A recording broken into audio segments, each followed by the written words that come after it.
on Blu-ray from Troma. This is the Tromatic Special Edition. And this time they didn't just give us a new movie with, the same extras and a new cover and call it a Tromatic Special Edition. This time they've gave us a movie that was only originally available on Blu-ray from Vinegar Syndrome. They also put out Luther the Geek, or Luther the Geek. Not Luther, but Luther. And we'll get to that one eventually. But right now we're covering Frightmare, which I had the Vinegar Syndrome Blu-ray. I may still have it somewhere, actually, because I had kind of purged a bunch of my movies. I'd kind of, I don't know, like I kind of got rid of a bunch of stuff because it was just taking up too much room. And I kind of regretted that. I think Frightmare was one of them, which I'd bought Frightmare myself at a Days of the Dead convention in Atlanta, but I just never got around to really watching it. So I'm happy to get this one to review from Troma. I don't know if the transfer is the same transfer as the Vinegar Syndrome one.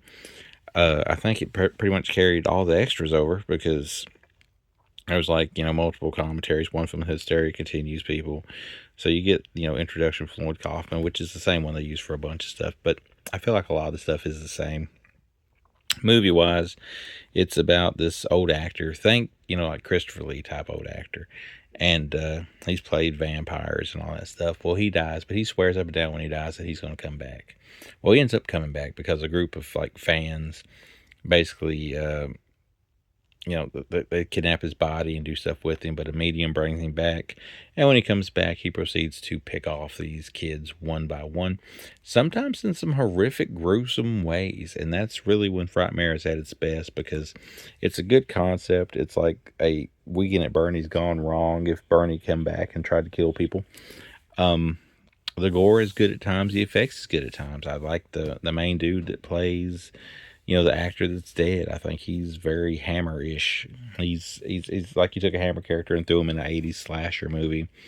And all that sounds great, but at the end of the day, it sounds better than it is because it's kind of slow moving. There's not really a solid leading lady in this. There's not really a solid leading anybody in this. You just get a bunch of dumb kids that do something stupid and end up getting picked off. But it is worth watching. But at the end of the day, I give it a 2 out of 5 because the gore is good and the main actor guy is interesting, but it's still not enough overall with everything else you get to make the movie that highly recommendable. Although anybody that likes Troma will probably want to pick it up, even though it doesn't really feel like a Troma movie per se. Obviously, it's something they picked up and put out themselves. But yeah, it's region free.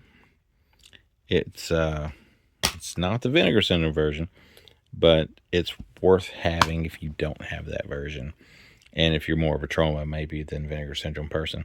One thing I will say is neither here nor there, but the picture that's on the load, that's on the main menu of this is basically this, but it's disoriented. It's not crystal clear at all. It's kind of like they took a real low quality image and stuck it there. That's typical Troma.